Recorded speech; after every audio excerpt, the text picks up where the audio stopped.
नमस्कार, आप देख रहे हैं भाग्य चक्र और मैं हूं आपके साथ अंजलि सिंह। मेरे साथ हैं ज्योतिष आचार्य पंडित अमित पांडे जी। पंडित जी, आपका बहुत बहुत स्वागत है। जी धन्यवाद आपका। मां लक्ष्मी को कैसे करें प्रसन्न? माता लक्ष्मी का कैसे मिलेगा आशीर्वाद? कैसे होगी घर में बरकत? कैसे घर में आएगी समृद्धि? देखिए सिर्फ भाग्य चक्र में। हर मनुष्य की चाहत होती है कि उसे अचानक अपार धन की प्राप्ति हो, लेकिन ये धन आपको सिर्फ चाहने भर से नहीं मिल सकता। इसके लिए आपको मां लक्ष्मी को प्रसन्न करना बेहद जरूरी है।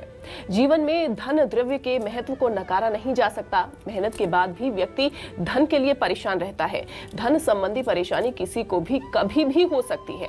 ऐसे में अगर धन लक्ष्मी को प्रसन्न किया जाए तो धन द्रव्य की सभी परेशानियां दूर की जा सकती हैं। आज हम अपने प्रोग्राम में पंडित जी से जानेंगे कि आखिर माता लक्ष्मी का आशीर्वाद पाने और उन्हें खुश रखने के लिए क्या उपाय करने चाहिए। पंडित जी, प्रोग्राम की शुरुआत करते हैं और साथ ही ये भी बताइए हमारे दर्शकों को कि अगर जिनकी कुंडली में धन लिखा हुआ है लेकिन उसके बावजूद भी वो मेहनत कर रहे हैं, उनको धन की प्राप्ति नहीं हो रही है, ऐसे में वो क्या उपाय कर सकते हैं? जी, हमारे पुराणों और शास्त्रों के अनुसार माता महालक्ष्मी की उत्पत्ति समुद्र मंथन के समय हुई थी। ये सिंधु सुता हैं, समुद्र की कन्या है, रत्न सागर की कन्या है। जिसके बाद जब ये समुद्र से उत्पन्न हुई, भगवान श्रीहरि विष्णु ने इन्हें अपने जीवन साथी के रूप में वर्ण किया। हमारे शास्त्र की ये मान्यता है कि माता महालक्ष्मी चूँकि जल से उत्पत्ति हुई हैं, इसलिए जल से उत्पन्न होने के कारण इनका एक स्थान पर ठहरना संभव नहीं है। मतलब इनका स्वभाव ही चंचल है। इसी वजह से माता महालक्ष्मी का एक नाम चंचला भी है। सनातन धर्म में माता महालक्ष्मी को चल अचल समस्त संपत्तियों की अधिष्ठात्री महादेवी कहा जाता है। ऐसे में जो अष्टलक्ष्मी है, अष्टलक्ष्मी महालक्ष्मी की ही स्वरूप हैं और ये धन की देवी कही गई हैं। देवता के अलावा इस सृष्टि में जितने भी आप धन संपदा वैभव दिखाई दे रहा है, चाहे वह स्वर्ग लक्ष्मी हो, चाहे संसार की धन लक्ष्मी हो, सब माता महालक्ष्मी के ही कृपा से संभव है। माता महालक्ष्मी के ही कृपा से वैभव की प्राप्ति होती है, जीवन ऐश्वर्य पूर्ण होता है और हर व्यक्ति की मनोकामना पूर्ण होती है माता महालक्ष्मी कृपा से इस भौतिक संसार में। जिसके ऊपर माँ लक्ष्मी की कृपा बनी रहती है, उसके घर में सदैव माता महालक्ष्मी वास करती है। उसे किसी भी चीज़ की कमी नहीं रहती है। इच्छा करने मात्र से उसकी समस्त इच्छा माता महालक्ष्मी कृपा से पूर्ण होती है। और इसके विपरीत जिसके ऊपर माता महालक्ष्मी कृपा नहीं होती है, उसे हमेशा भौतिक सुख साधनों और आर्थिक तंगी बनी रहती है। इसलिए इस संसार में प्रत्येक गृहस्थ मनुष्य को तरह तरह के प्रयास करके, पूजा करके, जप करके, तप करके, अनुष्ठान आदि के माध्यम से माता महालक्ष्मी को प्रसन्न करने का हर संभव प्रयास करना चाहिए। यदि आप भी धन चाहते हैं, वैभव चाहते हैं, संपन्नता चाहते हैं, समृद्धि चाहते हैं, तो महालक्ष्मी को प्रसन्न करने का प्रयास करिए। आज इस प्रोग्राम में मैं आपको कुछ सरल और बेहद आसान उपाय बताऊंगा, जो करके आप माता महालक्ष्मी को आसानी से प्रसन्न कर सकते हैं, माता महालक्ष्मी की कृपा पात्र बन सकते हैं, जीवन में आर्थिक तंगी से मुक्ति प्राप्त कर सकते हैं। क्योंकि इस संसार में रहने के लिए धन की आवश्यकता है, अपने कार्यों को पूर्ण करने के लिए धन की आवश्यकता है। कहा भी गया है कि अगर धर्म भी करना है तो उसके लिए भी अर्थ की आवश्यकता पड़ती है। क्योंकि 4 पुरुषार्थों में धर्म के बाद अगर दूसरा कोई पुरुषार्थ है तो अर्थ है। धर्म, अर्थ, काम और मोक्ष। तो धर्म तो आप पढ़ लिख के, ज्ञान प्राप्त करके, बुजुर्गों की सेवा करके, अन्य तरीकों से आप पुण्य लाभ तो प्राप्त कर रहे हैं, लेकिन धर्म के बाद बारी आती है अर्थ की। तो अर्थ की प्राप्ति के लिए माता महालक्ष्मी का कृपा पात्र होना अति अनिवार्य हो जाता है। तो ऐसे में माता महालक्ष्मी को प्रसन्न करने के लिए आज अपने कार्यक्रम के माध्यम से हम आपको कुल 7 उपाय बताएंगे। 7 उपाय अगर आप ये करते हैं, अगर 7 करें तो अच्छी बात है, नहीं तो कोई भी एक जो आपको सरल लगे, आपको करने में आसानी हो, वो उपाय आप जरूर करें। उसका लाभ ये होगा कि आपके जीवन में आर्थिक विपन्नता नहीं रह जाएगी। देखिए, यह जो हमारा जीवन है, यह कहीं न कहीं हमारा जो ये पूरा सनातन धर्म है, सनातन संस्कृति है और ज्योतिष जिसके आधार पर बना है, यह ऋणानुबंधन कर्म के सिद्धांत पे कार्य करता है। ऋणानुबंधन कर्म ये होता है कि पूर्व जन्म से की बात की कहानी, मतलब आपने जो पहले किया है वही आज आपको मिलेगा। प्रारब्ध जिसको कहा जाता है, और जन्म कुंडली में पंचम भाव प्रारब्ध का भाव होता है। तो ऐसे में अगर आपके प्रारब्ध में, आपके भाग्य में, आपकी कुंडली में धन योग है तो सर्वोत्तम है। निश्चित रूप से बिना प्रयास के ही आपको पैतृक संपत्ति मिलेगी, आपको हमेशा सरलता से धन मिलेगा, अच्छी नौकरी अपने आप मिल जाएगी। कहीं ना कहीं आप थोड़े से ही प्रयास में समाज में अच्छा स्थान प्राप्त कर सकते हैं, परिवार में अच्छा मुकाम प्राप्त कर सकते हैं, और हमेशा धन संपदा आपको मिलती रहेगी। लेकिन अगर आपकी जन्म कुंडली में धन योग नहीं है और आप लाख प्रयास कर रहे हैं लेकिन आर्थिक स्थिति को सुदृढ़ नहीं कर पा रहे हैं, तो आप क्या करें? इस प्रश्न का जवाब आज हम आपको यहाँ देते हैं। इसके लिए आपको धन की अधिष्ठात्री देवी माता महालक्ष्मी को प्रसन्न करना होगा, उनका कृपा पात्र बनना होगा, तभी आपको धन की प्राप्ति होगी। कुछ उपाय मैं आपको बता रहा हूँ जिन्हें आप नोट करें, आप उसे घर पर करें, निश्चित रूप से माता महालक्ष्मी की कृपा आपको प्राप्त होगी। जब हम माता महालक्ष्मी का नाम लेते हैं तो सबसे पहले ध्यान आता है शुक्राचार्य का, शुक्रवार का, क्योंकि महालक्ष्मी एक बार नाराज होकर के और हमेशा के लिए श्रीहरि विष्णु का त्याग करके पृथ्वी पे आ गई थी, जब शुक्राचार्य के पिता ने श्रीहरि विष्णु के वक्षस्थल पे अपने पैरों से प्रहार किया था। यह वह समय था जब माता महालक्ष्मी भगवान श्रीहरि विष्णु के हृदय स्थल में वास करती थी। तो इस घटना से बहुत नाराज होकर के माता महालक्ष्मी ने त्याग कर दिया वैकुंठ का। तब उन्हीं ऋषि के पुत्र शुक्राचार्य ने माता महालक्ष्मी को प्रसन्न करने के लिए यंत्र की रचना की, स्तोत्र की रचना की, स्तुति की, और अपने भक्ति भाव से, अपने साधना से, अपने तप से माता महालक्ष्मी को विवश कर दिया आशीर्वाद देने के लिए, उनके साथ चलने के लिए और पुनः वैकुंठ में श्री लक्ष्मी बनने के लिए। तो इसलिए शुक्रवार के दिन यदि कोई भी पूजा पाठ महालक्ष्मी को प्रसन्न करने के लिए किया जाए तो निश्चित रूप से माता महालक्ष्मी की कृपा प्राप्त होती है। ऐसे में शुक्रवार के दिन आप पूरे विधि विधान से सुबह सैया का त्याग करने के बाद नित्य क्रिया से निवृत्त होकर के, शुद्ध होकर के सफ़ेद या लाल रंग का वस्त्र धारण करिए और माता महालक्ष्मी का पूजन कार्य आरंभ करिए। आप अपने घर में भी यह पूजन कर सकते हैं, मंदिर में भी पूजन कर सकते हैं, और माता महालक्ष्मी के निमित्त नाना प्रकार के नैवेद्य समर्पित करें। यह एक सार्वभौमिक और सार्वजनिक उपाय है, कोई भी कर सकता है। इसमें किसी विशिष्ट नियम या पद्धति की आवश्यकता नहीं, सिर्फ आपको एक दिन का चयन करना है, वह दिन है शुक्रवार। हर सप्ताह के शुक्रवार के दिन प्रातःकाल जल्दी उठें, प्रयास करें ब्रह्म मुहूर्त में उठें, स्नान आदि से निवृत्त होकर माता महालक्ष्मी के निमित्त शुद्ध देसी घी का दीपक जलाएं। उसके बाद उन्हें नैवेद्य समर्पित करें, उनके श्री चरणों में अपनी प्रार्थना करें, जो आपको समस्या है, तकलीफ और माता से कहें, और उन्हें बारंबार प्रणाम करते हुए उनके नामों का उच्चारण करते हुए अपनी प्रार्थना करें। निश्चित रूप से 7 शुक्रवार यह करने के पश्चात आपके जीवन में आर्थिक मजबूती आनी आरंभ होगी। अगर आपके आय स्रोत हैं तो और मजबूत होंगे, अगर आय के स्रोत नहीं हैं तो अपने आप माता महालक्ष्मी कृपा से कुछ न कुछ नए आय स्रोत आपके बनेंगे, जिससे आगे चल करके आपके परिवार में समृद्धि आएगी, संपन्नता आएगी। घर को समृद्ध करने के लिए और मां लक्ष्मी को खुश करने के लिए कौन कौन से उपाय किए जा सकते हैं, पंडित जी से जानते हैं। पंडित जी बताइए, अगर मां लक्ष्मी को प्रसन्न कर रही हूँ, उपाय कर रही हूँ, तो उस दौरान किन सावधानियों का भी ध्यान रखना चाहिए, ये भी बताइए हमारे दर्शकों को। जी, अभी हमने आपको शुक्रवार के दिन के लिए माता महालक्ष्मी की पूजन के बारे में बताया। अब आपको हम बताते हैं कि आप क्या नैवेद्य समर्पित कर सकते हैं अपने जन्म कुंडली के अनुसार। देखिए, माता महालक्ष्मी की जब हम योग देखते हैं जन्म कुंडली में, इसे लक्ष्मी योग कहा जाता है। लक्ष्मी योग कहते हैं भैया, चंद्रमा और मंगल की युति अगर जन्म कुंडली में एक साथ हो तो इसे लक्ष्मी योग कहा जाता है। लक्ष्मी योग जो जिनकी कुंडली में होता है उन्हें कभी धन की कमी नहीं देखनी पड़ती पूरे जीवन, उन्हें अयाचित रूप से धन मिलता रहता है, हर समय कहीं न कहीं किसी न किसी माध्यम से लगातार धन आता रहता है। तो ऐसे में मंगल से जुड़ा हुआ ये उपाय है, मंगल से संबंधित सामग्री का ये उपाय है। क्या करना है, मंगलवार के दिन 5.25 किलो गेहूं का आटा ले लें, उसमें 1.25 किलो गुड़ मिला लें।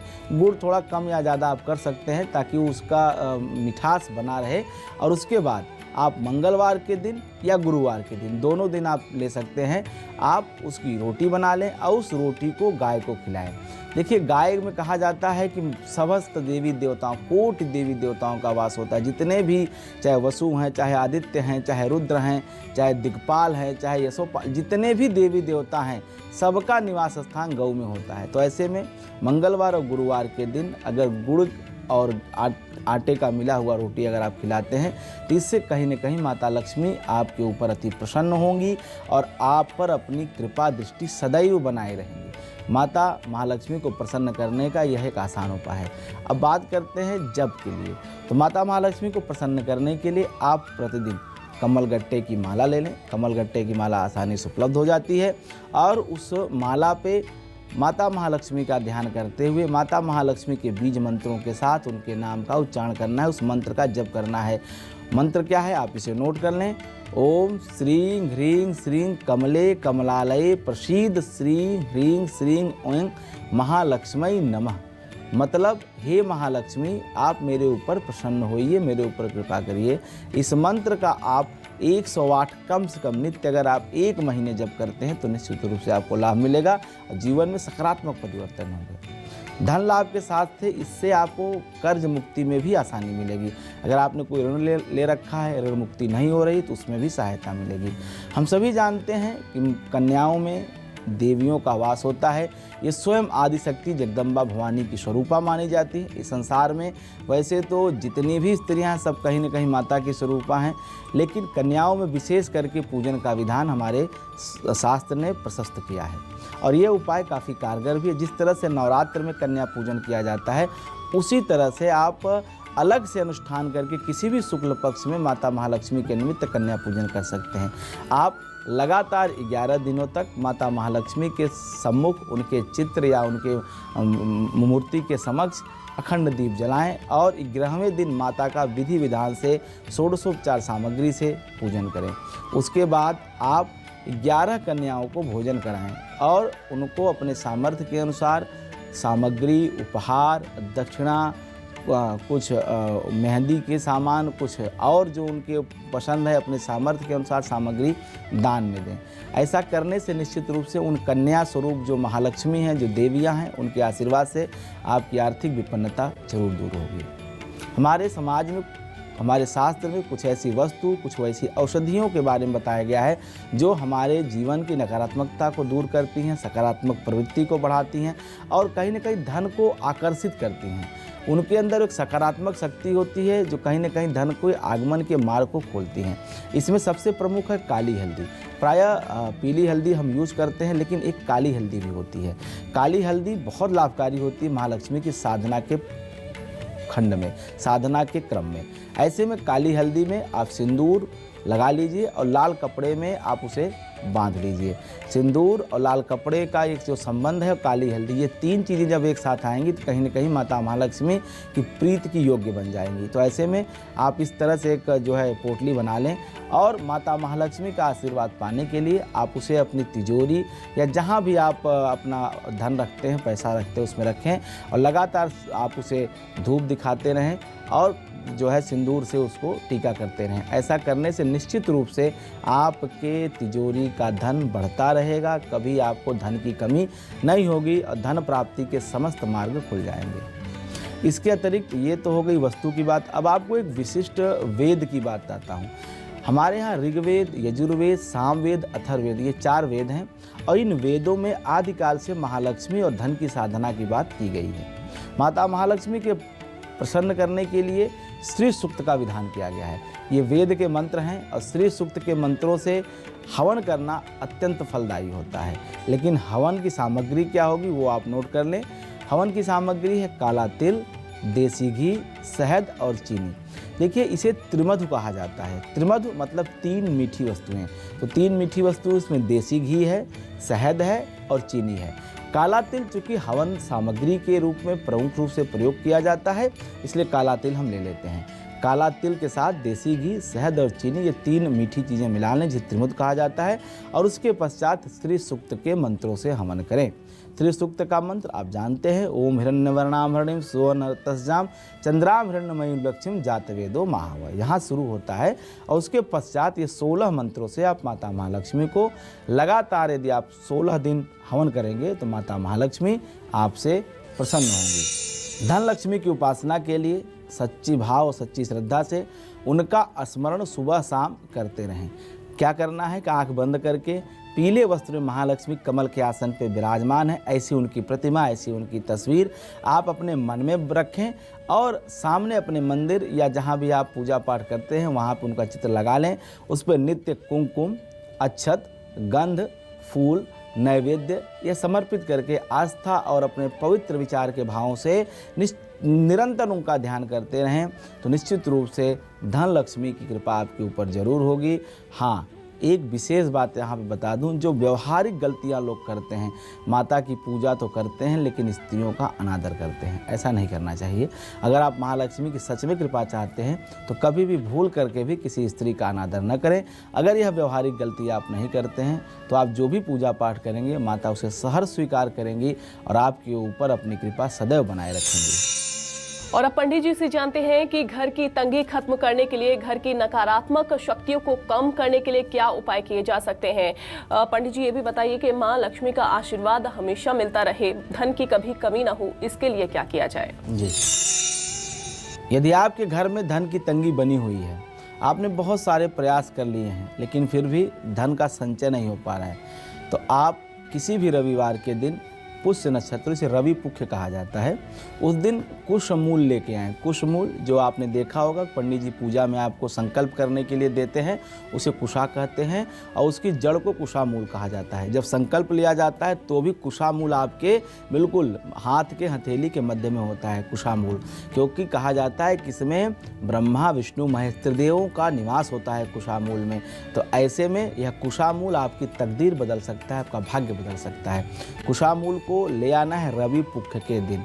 वैसे तो कुशोत्पाटनी एकादशी के दिन का अगर कुशा मिल जाए तो बड़ी अच्छी बात है, नहीं तो किसी भी रवि पुख्य नक्षत्र में, जिस दिन रविवार हो, पुख्य नक्षत्र हो, उस दिन कुशामूल अपने घर में ले आइए और सर्वप्रथम इसको गंगा जल से धो के शुद्ध कर लीजिए। अब इसे देवता मान के, चूँकि इसमें त्रिदेवों को वास होता है तो मानना क्या, ये देवता के स्वरूप होते ही हैं और संकल्प देवताओं को ही साक्षी मान के लिया जाता है। ऐसे साक्षात प्रत्यक्ष कुशामूल देव को अपने घर के मंदिर में रखकर विधि विधान से इनका पूजन करें। बाद में इसे लाल रंग के कपड़े में लपेटकर तिजोरी या अपने धन के स्थान पर रखें। निश्चित रूप से इससे घर में प्रगति होने लगेगी और रुपए पैसों में वृद्धि होगी। धन संचय का जो अभाव था, धन कोष में वृद्धि होगी। इसके साथ साथ आप कभी भी आर्थिक तंगी के शिकार नहीं होंगे।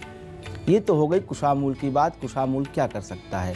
अब बात करते हैं शंख की। प्रायः आपने शंख देखा होगा, जब कथा के बाद आरती के साथ पंडित जी बजाते हैं, लेकिन एक शंख होता है जिसमें आवाज़ नहीं होती लेकिन उसका प्रभाव बहुत दीर्घकालिक होता है।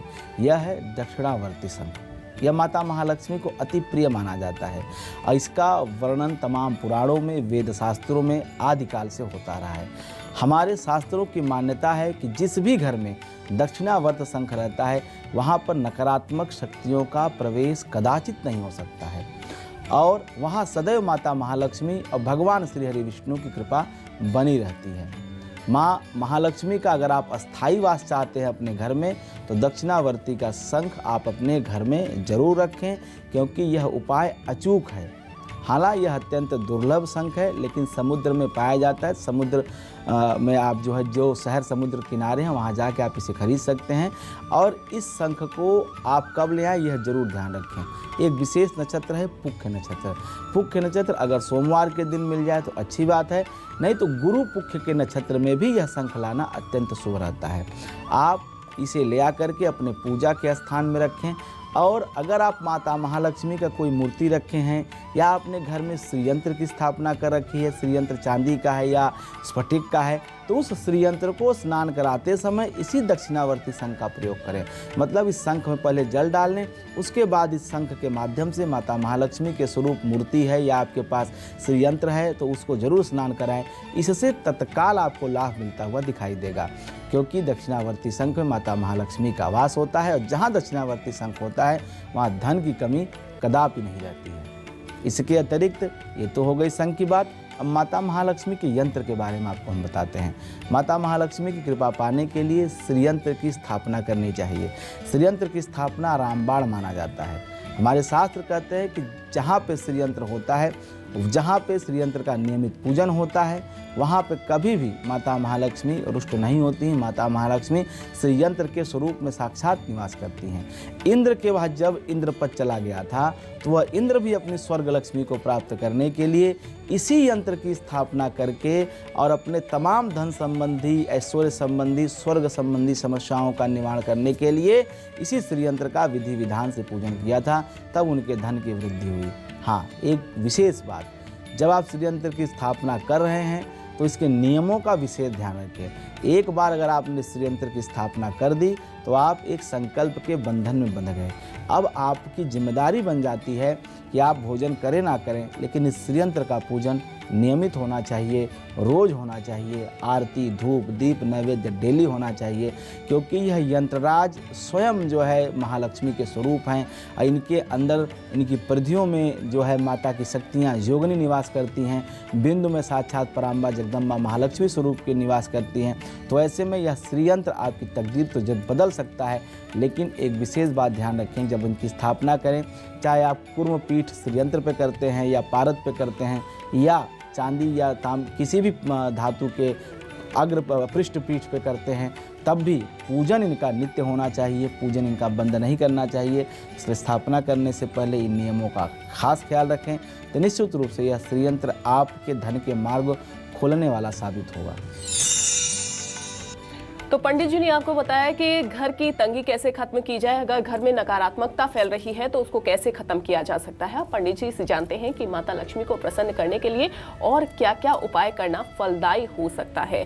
पंडित जी बताइए हमारे दर्शकों को, और साथ ही ये भी बताइए, चूंकि ये कहा गया है कि अक्सर लोग पूजा तो करते हैं, माँ लक्ष्मी को प्रसन्न भी कर लेते हैं, लेकिन उसके बावजूद भी माँ लक्ष्मी खुश नहीं हो पाती हैं। कहाँ चूक रह जाती है उनकी पूजा में, ये भी बताइए। जी, अभी तक हमने आपको माता महालक्ष्मी को प्रसन्न करने के जो उपाय बताए वह साधना, तपस्या और कुछ वार, नक्षत्र, ज्योतिष की बातें थी। अब आपको कुछ नॉर्मल और किस तरह से अपने व्यवहार में परिवर्तन करके आप महालक्ष्मी को प्रसन्न कर सकते हैं वो आपको बताते हैं। जब आप सोने जाते हैं तो सोने से पहले, रात्रि के विश्राम से पहले अपने घर में कपूर की आरती करें, कपूर का थोड़ा धुआं करें, तो निश्चित रूप से उससे नेगेटिव एनर्जी निकल जाती है। थोड़ी सी तकलीफ होती है, अस्थमा पेशेंट को नहीं करना चाहिए, लेकिन अगर आपके घर में कोई अस्थमा का रोगी नहीं है तो आप ये उपाय करें, निश्चित रूप से आपको लाभ होगा, महालक्ष्मी की प्रीति मिलेगी। ऐसा करने से परिवार के लोगों के बीच में आपसी संबंध अच्छा रहता है, परिजनों में परस्पर प्रेम और सौहार्द बना रहता है।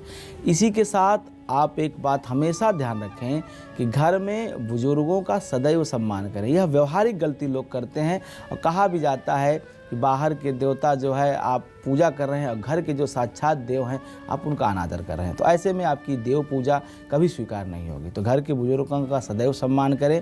और कहा भी कहा जाता है कि जो लोग बुजुर्गों की सेवा करते हैं उनकी 4 चीज़ें बढ़ती हैं। नित्यम वृद्धोपसेविनः चत्वारि तस्य वर्धन्ते आयुर्विद्या यशो बलम। आयु, विद्या, यश और बल ऐसे लोगों के हमेशा बढ़ते हैं जो अभिवादनशील से, जो लोगों को अभिवादन करते हैं, और नित्यम वृद्धोपसेविनः जो अपने बुजुर्गों की सेवा करते हैं उनकी हमेशा ख्याल रखते हैं। तो ऐसे में आप हमेशा बुजुर्गों का सम्मान करें। अपने घर की और कहीं भी अगर आपके साथ कोई महिला है तो उसका अनादर कदापि न करें, यह भी आप विशेष रूप से ध्यान रखें। महिलाओं को एक बात ज़रूर बताना चाहूँगा, जो महिला वर्ग है अपने माता पिता, अपने सास ससुर, उनका सदैव सम्मान करना चाहिए। अपने मन से, वाणी से, कर्म से कभी भी उनके हृदय को पीड़ा नहीं पहुंचानी चाहिए। ऐसे करने वाली महिलाओं से महालक्ष्मी स्वयं प्रसन्न रहती हैं, और एक समय ऐसा आता है कि वह स्वयं माता महालक्ष्मी की स्वरूपा हो जाती हैं। ऐसे में घर में हमेशा सकारात्मक माहौल बना के रखना चाहिए। घर में सुख चाहिए, शांति चाहिए, तो कभी भी रसोई में भूल करके कुछ चीज़ें आप ना रखें। जैसे आप कभी भी किचन फैला के ना रखें, गंदगी ना रखें, आप अपनी झाड़ू को ऐसे ही फेंक के ना रखें, तो निश्चित रूप से ये जो छोटे छोटे व्यवहारिक गलती आप करना बंद करेंगे तो निश्चित रूप से आपके घर में सुख और शांति बनी रहेगी और महालक्ष्मी कृपा बनी रहेगी। क्योंकि गंदगी ज्येष्ठा को प्रिय है। ज्येष्ठा माता महालक्ष्मी की बड़ी बहन है, जो कि दरिद्रा कही जाती हैं, जो पिपलाद ऋषि की भार्या हैं। तो ऐसे में अगर आपको ज्येष्ठा प्रिय है तो घर में गंदगी करिए, लेकिन अगर महालक्ष्मी प्रिय है तो गंदगी कदापि न करें, विशेष करके अपनी रसोई और अपने पूजा के घर में। घर की महिलाएं सोने से पहले घर की दक्षिण दिशा में सरसों के तेल का दीपक जला के सोएं तो अच्छी बात है। हालांकि अब ज़माना बदल गया है, दीपक के स्थान पे आप उस कमरे में हमेशा प्रकाश रखें। प्रकाश के लिए आप जो है एक बल्ब लगा दें, इससे आपके घर में सदैव सुख संपन्नता का आशीर्वाद मिलता रहेगा और आपके जीवन में कभी भी धन का अभाव नहीं रहेगा। ऐसा आप निश्चित रूप से प्राप्त कर सकते हैं लाभ ये उपाय करके। घर में सोने जाने से पहले एक बात ज़रूर ध्यान रखें कि आपका घर कहीं बिखरा हुआ तो नहीं है, कहीं स्टडी टेबल पे किताबें तो नहीं बिखरी हैं, बिस्तर पे कहीं कपड़े तो नहीं पड़े हुए हैं। मतलब हर चीज़ बिल्कुल संयमित होनी चाहिए, सुसज्जित होनी चाहिए, सब अपने स्थान पे होने चाहिए। कहीं गंदगी या कहीं अस्त व्यस्त जीवन नहीं दिखना चाहिए, क्योंकि जिस तरह से आपका मकान होगा, जिस तरह से आपका रहन सहन होगा, उसी तरह से आपकी जीवन शैली होगी। अगर आपका घर अस्त व्यस्त है तो निश्चित रूप से आपके जीवन में भी ऐसे ही ग्रहों की दशा चल रही होगी जो आपके जीवन को अस्त व्यस्त कर देंगे, क्योंकि इन ग्रहों का प्रत्यक्ष प्रभाव हमारे जीवन पर दिखाई देता है। अगर घर में अस्त व्यस्त माहौल है तो निश्चित रूप से आपके जीवन में नकारात्मकता रहेगी। कई बार लोग घर से बाहर से घूम के आते हैं तो अपने जूता चप्पल, अपने सामान, लैपटॉप, बैग ऐसे ही फेंक देते हैं कहीं भी, तो यह नकारात्मकता है। ऐसा अगर आप करते हैं तो निश्चित रूप से आप दरिद्रता को निमंत्रण देते हैं। ऐसा भूल के न करें, इससे महालक्ष्मी नाराज होती हैं। इसलिए रात में सोने से पहले अपने घर को सुसज्जित रखें, जो सामान जहां रहना चाहिए वहां रहें, जूते चप्पल हो, आपके पुस्तकें हों, सामान हो, सब अपनी जगह पे आप रखें तो निश्चित रूप से आपको कभी भी महालक्ष्मी की कमी नहीं होगी। उनकी कृपा से धन आर्थिक संकट आपको कभी नहीं आएगा, हमेशा आर्थिक स्थिति मजबूत रहेगी। इसके अतिरिक्त आप नकारात्मकता दूर करने के लिए मंगलवार के दिन, शनिवार के दिन सायंकाल आप गाय के ऊपर पे थोड़ा सा लोबान रख के पूरे घर में एक बार घर उसका धुआं करें। निश्चित रूप से नकारात्मकता दूर होगी, क्योंकि माता महालक्ष्मी को लोबान की सुगंध बहुत अधिक प्रिय है, धूप अत्यधिक प्रिय है, तो निश्चित रूप से उसके आकर्षण से धन का आगमन आपके घर में जरूर होगा। गुरुवार के दिन और शुक्रवार के दिन सौभाग्यवती महिलाओं को हमेशा कुछ सौभाग्य की वस्तुएं प्रदान करनी चाहिए। ऐसा करने से भी महालक्ष्मी की कृपा मानी जाती है, क्योंकि सौभाग्यवती महालक्ष्मी हमेशा महिला का स्वरूप मानी जाती हैं। जो भी सौभाग्यवती महिलाएं हैं वो महालक्ष्मी की ही स्वरूपा हैं। उनका आशीर्वाद आप निरंतर प्राप्त करते रहें। तो पंडित जी ने आज के प्रोग्राम में आपको बताया कि आप माता लक्ष्मी को कैसे प्रसन्न कर सकते हैं और अपने भाग्य को कैसे चमका सकते हैं। अगर आप माता को प्रसन्न करना चाह रहे हैं और साथ ही उसके बावजूद भी धन की प्राप्ति आपको नहीं हो पा रही है, तो पंडित जी ने कुछ उपाय आपको बताए हैं। उन उपायों को करके आप धन की प्राप्ति कर सकते हैं, माता लक्ष्मी को खुश कर सकते हैं। पंडित जी, आपका बहुत बहुत धन्यवाद। धन्यवाद आपका। भाग्य चक्र में आज बस इतना ही। आगे के एपिसोड में हम कुछ और विषयों पर पंडित जी से विस्तार से चर्चा करेंगे, लेकिन आज हमें दीजिए इजाजत और आप देखते रहिए न्यूज़ 24 मध्य प्रदेश छत्तीसगढ़। नमस्कार। नमस्कार।